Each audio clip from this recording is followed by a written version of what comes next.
So here I'm going to show you how to make a character in D&D Beyond for free because I'm a cheapskate.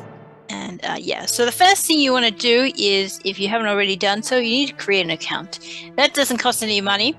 They'll give you 6 character slots for free, which is great. And I'm going to demonstrate on this class called Artificer. That's the only class that you can't access for free, but it's a new one.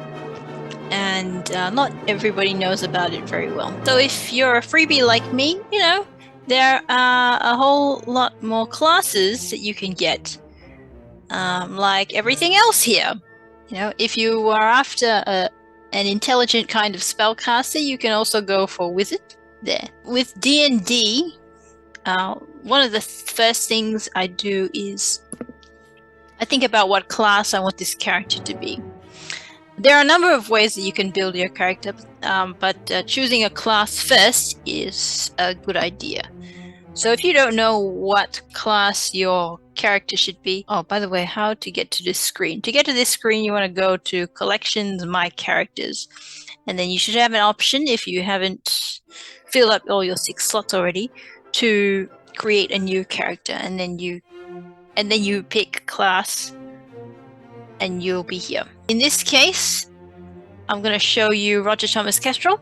You can see that he's not a very strong boy. You need quite a strong build for Barbarian or Paladin, but he's not a strong guy. But you might have a strong character in mind that does martial melee combat, so you might pick one of those. Okay, and if you don't know what they are, you can click and it can show you. This is what applies to desktop, by the way. It looks slightly different on phone, so you just navigate a bit differently, but the information is the same as usual. So here you can see what a bard has. Okay, you can see what primary ability is. So that means you want to have your charisma as a high score for a bard. Okay. For a cleric, it's wisdom. Okay, so if you don't know what each of these classes are, you can always click and see what is interesting. Then you can read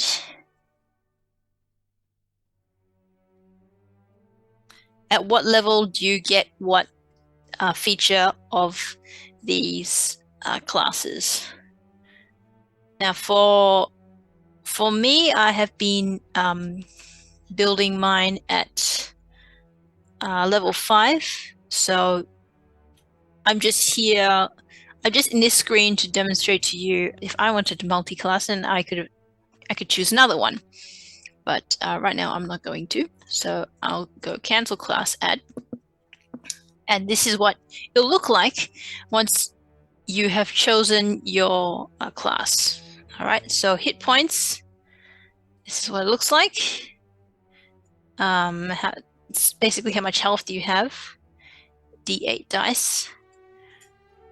Proficiencies, I can pick magical tinkering. What level these things are at. These are all specific to Artificer, as you can tell. Infused item, we'll look at that a little bit more soon. Okay, so, and it goes down to, he is an artillerist. Okay, so he has an eldritch cannon. I'll show you that in a little bit as well.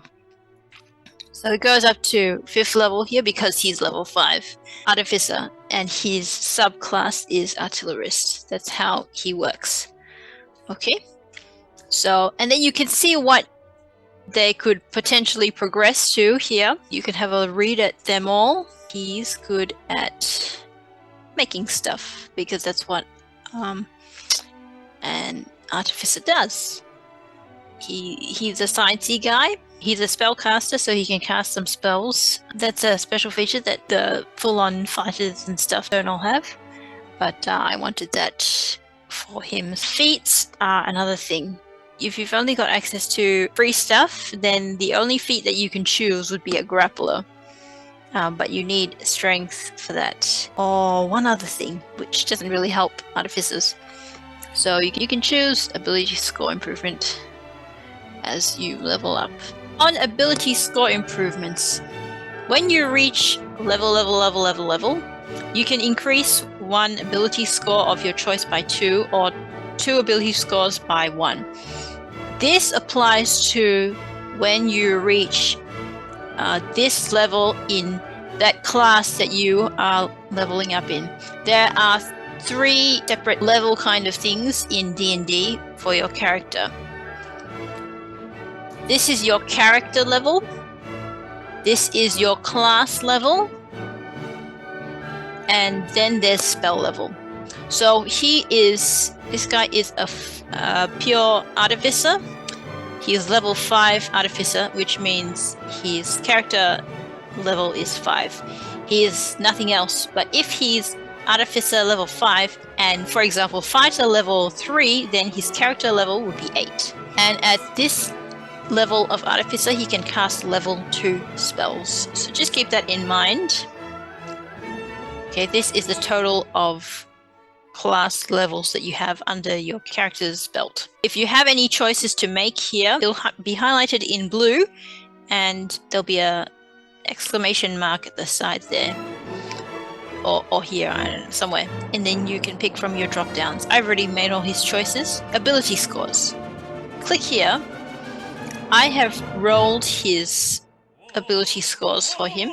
He's a human, so he gets racial bonus +1 to everything. Your average Joe is 10. Okay, and I hear you want to have a total of 70 across here. That's a good range for your character. Okay, so how strong, how dexterous, nimble, how healthy they are, smart, street smart, and how well they get along with other people. There are a number of ways that you can determine your character's ability scores. You can choose your standard array, or you can just point by as well. These are already determined. D&D Beyond is great because it counts your roll, so you can just key it in, or you could just roll again and see if you like it. Okay, so to determine a rolled set, you roll 4 d6s and you leave out the lowest. So your absolute maximum is 18. 16 is not a bad roll. Look, another roll of 16. 13, 16, 16, 13. Right.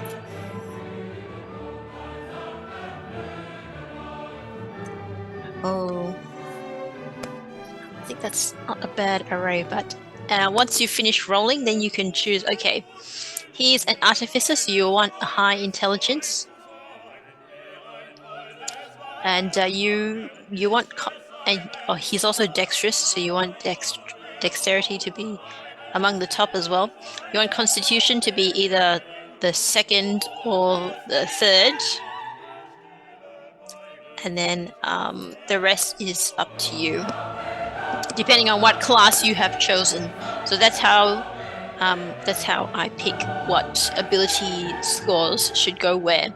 It depends on what class. And then once you choose, then you can just apply ability scores and then they'll appear up there.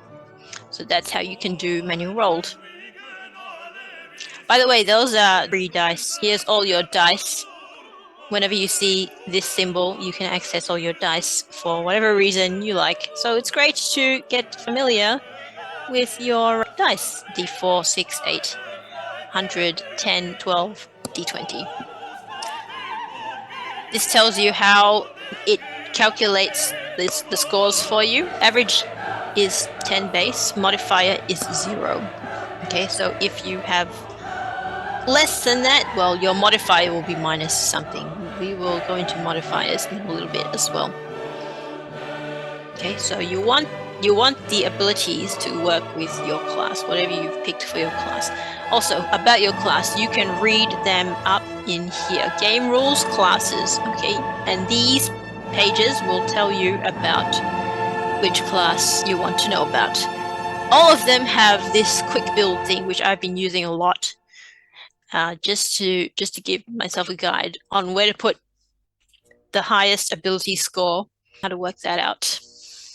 so that your character has the best chance of their attacks hitting or whatever. You can also start with a description, to be honest, because if you don't know what class or what kind of abilities they have, then you can start with description and go from story into class and abilities.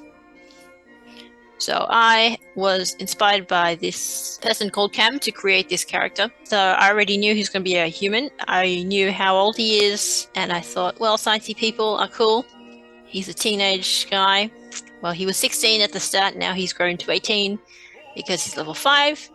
The descriptions here, just based on this free photo that I can get from D&D Beyond, you can click it. And look, just pick whichever one inspires you. A couple of hot guys in there, not bad. But yes, they're just characters and not real people. What kind of alignment they are? Lifestyle, if they have any faith, he doesn't have any faith. Suggested characteristics, I use this a lot as well. These are provided by D&D Beyond to give you an idea of what you could pick from your character's background and alignment sort of thing. So what kind of personality they have. Okay, then you look, okay, he's an investigating guy. Nothing like more than a good mystery. So he's curious, you can add that. But you choose 2 for personality, and then slowly you figure out your character. He wants to know everything. Neutral, I find this really useful to work out what details I have in mind for my character. Backstory. You don't have to know all this, especially for a one-shot, but if you're making a character for a campaign, it's a good idea to just bear this in mind. In his case, he's a sage, so I decided he was going to be a sciencey guy. So I thought, what sciencey classes are there that are available to me? If he couldn't be Artificer, I definitely would have gone with Wizard. And then from Wizard, I know, okay, so he needs a high intelligence. And that would have gone from description to class to abilities. Make sense? Hopefully. Okay, and then you can choose his race. Change race. It tells you what details you have for your race there. Okay, that's a bird person. I like human because they appear in a lot of engines, not just D&D. You can look here. Okay, basic races available for free if you're a freebie. There we go. So you can choose from any of these. Okay, and you can choose your picture according to which race you are as well. And then it details your racial features. Actually stealthy for a halfling. Then you choose your equipment.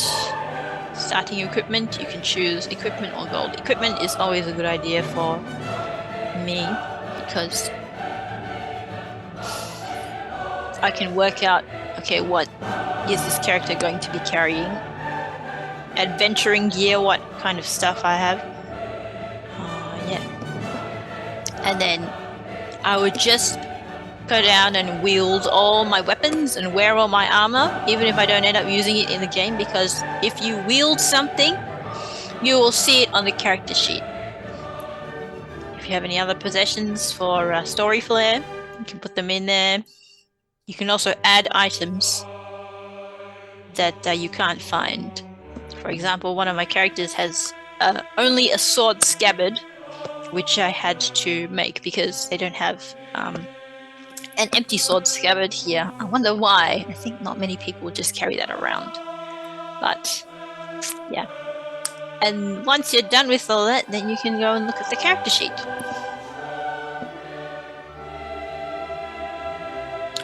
So this is what his character sheet looks like on the desktop. There is his ability scores, his modifiers, saving throws. It's worked all this out for me, so that's what I like about D&D Beyond. Okay. Here are all his skills. Skills are ability modifiers plus any proficiencies. So you can see acrobatics is his dexterity modifier, but his arcana is +7 because that's intelligence plus proficiency. He's proficient in that. That's what it tells you. His perception, investigation, insight, passive all live there. Proficiencies, languages. He speaks a couple of languages because he's human. All the tools that he can use. Weapons. This will be determined by your class. Okay, so you can hover and just see what's around there. Armor class, determined by what armor you're wearing as well as your race and stuff. So he's wearing studded leather, and a little bit as well if you're dexterous, probably. And another great thing about D&D Beyond, roll a strength check, says your DM. You click it. 14 plus 0. That was my strength check. Roll a constitution check. 6 plus 3. 6. The roll is 6 plus constitution modifier 3. 9. That was not a very good roll. But anyway, maybe it was an easy one. Roll a wisdom saving throw. I click here. Roll was 16 plus 1. 17. That's not too bad. Roll for initiative. 19 plus 4, 23. There's a way to... Here we go. Choose who to roll to. So this was to everyone, this is to self, and this is to DM. So I'm going to roll just to myself. Roll an Arcana check, also D20. 18 plus 7, 25. That's really good. Okay, that was ability checks, saving throws, and skill checks. And initiative. It's really good because it does all the maths for you. Here. And it also helps you pick which dice you need to roll. If you take any damage, you can just key it in here. Let's say I took 13 points of damage. I put 13, I press damage. It takes it down. I heal 13 points, I heal 13 points. Ta-da! I'm back to full. Here's the actions that he could possibly take during his turn. Okay. Here are the spells that he can use. Cantrips. Cantrips don't show up in actions, by the way, for whatever reason. Actions in combat. He already made his Eldritch Cannon last episode that I have used him. Okay, so yeah, just be aware of that. This is the screen that I use to choose my spells from, by the way, because you just got to manage spells and it'll determine what level spells you know up to.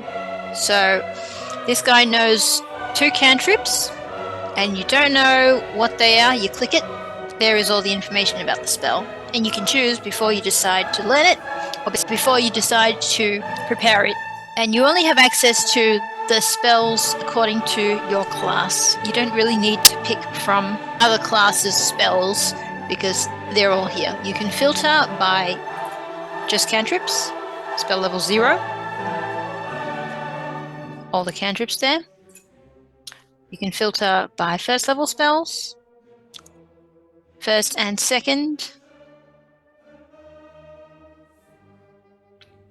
Because he's a 5th level Artificer, he can cast up to 2nd level spells. So I find this one of the best ways to choose my spells from. Also, about spells, you have a couple of casting times, which I think is a good idea to keep in mind. Here is your time to cast. 1A, 1 action. 1R, 1 reaction. And 1BA, 1 bonus action. Then all his spells are here. When you hit cast, it'll use up a spell slot. And if you get it back, you can just click it and it'll empty. That's how you keep track of spells. So at 5th level Artificer, he can cast up to 2nd level spells. Okay. If you don't know what these are as well, you can just click it, and there it is. All the details of the spell is here. So this is Scorching Ray. He makes a ranged spell attack. So he'll do the rolling. Thunderwave. Something else has to do the rolling. They have to roll a Constitution saving throw against his 15. His spells work like that. All the stuff that he has, if he uses any crossbow bolts, you can -1.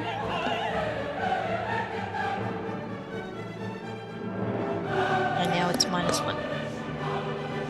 Ta-da!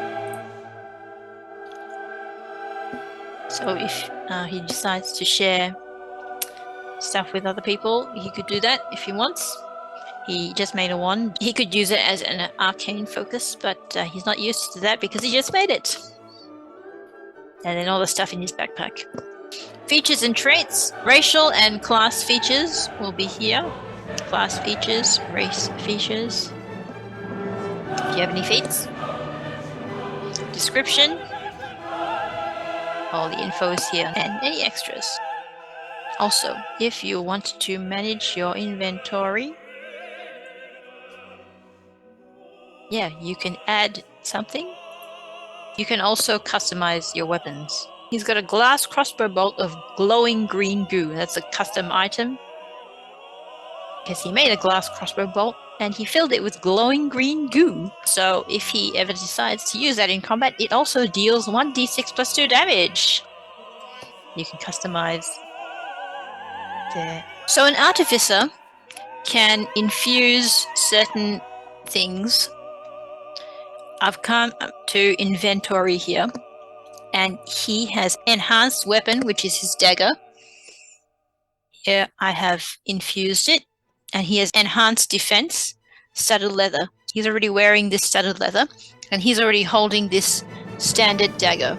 Normally, he can infuse 2 items at one time, but you can also customize and override it and choose his returning weapon, for example, to be his dart. Create infusion. There's his dart. That's a returning weapon. You can see what has worked in his actions here. Normally, it'll be, for example, a crossbow I didn't manage to infuse in any way. So that is his dexterity +4 plus his proficiency +3. That's how you would attack with a crossbow.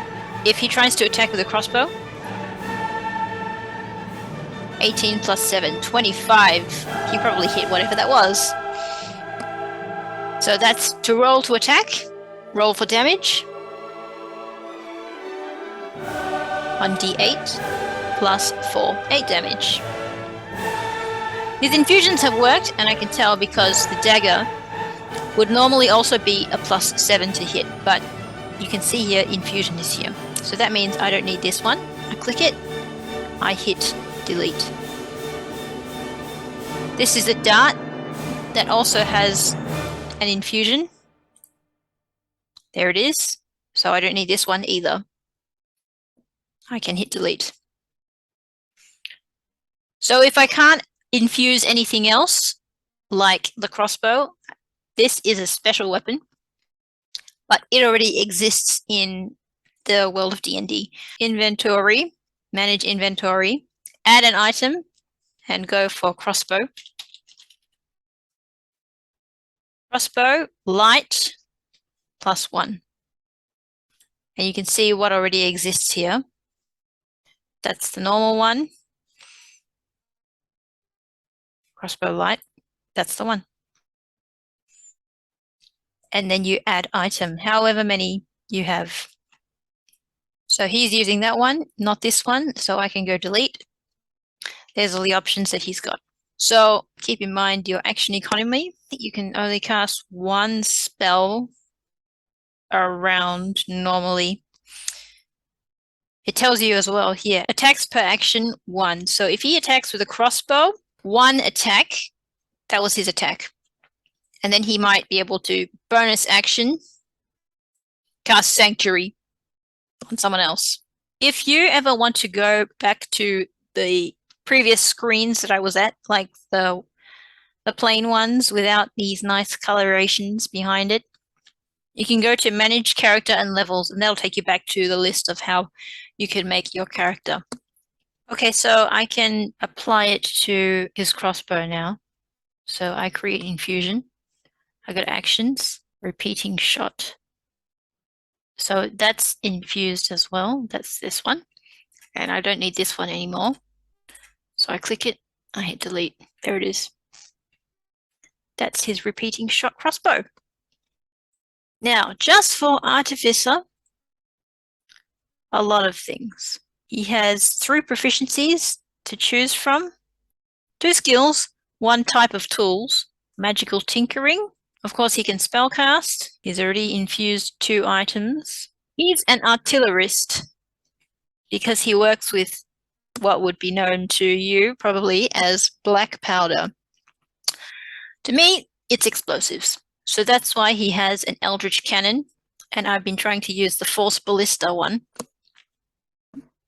This is the hit points of the Eldritch Cannon, by the way. So if it takes damage, then you have to subtract its hit points, I think.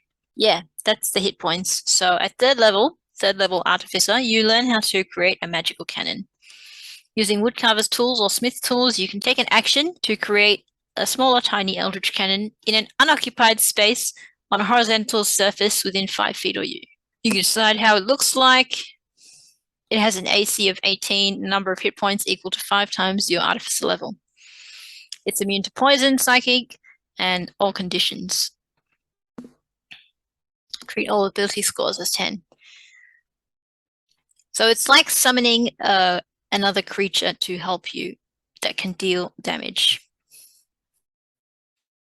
And then how to hit with it. Make a ranged spell attack originating from the cannon at 1 creature or object within this range. On a hit, takes 2d8 force damage, and it can move your target up to 5 feet away from the cannon. So it takes an action to summon this cannon, but you can use it as a bonus action. Artificer infusions are the ones that was here. Okay, these are the Artificer infusions. These are the 4 that I chose. I can choose 4 options. I tend to do all my choosing in this screen because it looks nicer and it's easier to make my decisions because I can just click it and find out about it. So infuse item is, I can choose 2 non-magical objects and imbue each one of them with something, turning it into a magic item. The crossbow didn't add a +1 bonus to attack and damage rolls because it requires attunement. So if you need to attune to anything, I think it'll be here. Go down to inventory, choose something like that. Now it's attuned. Now it's +8. That's pretty much it for Roger Thomas Kestrel. Now let me show you my other Artificer. This is Jemima Weissman. She's also an Artificer, level 5. She doesn't work with explosives, she works with chemicals. So instead of an artillerist, she is an alchemist. There it is. She has a feat called Poisoner, which allows her to apply poison to a weapon of choice, 1 bonus action. And that deals 2d8 poison on a hit. You can apply poison to a weapon or piece of ammunition as a bonus action instead of an action. When you make a damage roll that deals poison damage, it ignores resistance to poison damage. That means the target, even if it's resistant to poison damage, will take full damage. And gain proficiency with Poisoner's Kit if you don't already have so. And she specializes a bit better in alchemy.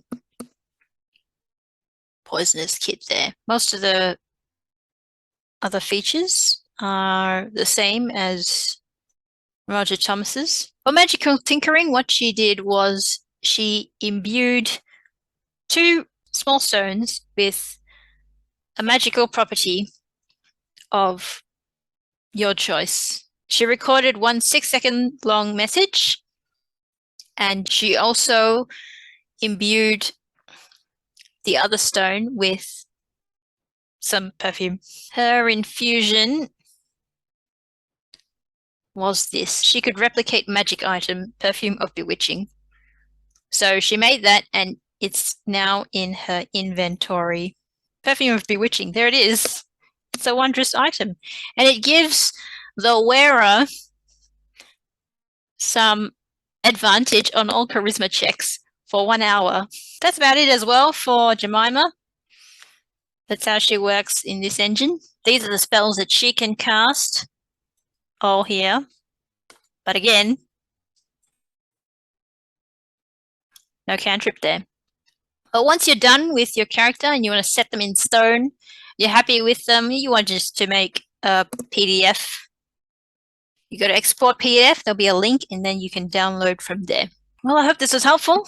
I've learned a lot from just being able to play around with D&D Beyond for free and how to make all my characters from here. And building them at level 5 is quite a good idea as well. So thanks, Mittens Nick, for your tutelage, and everyone else for playing with me as well. So much fun. Have a nice day, everybody. Catch you around.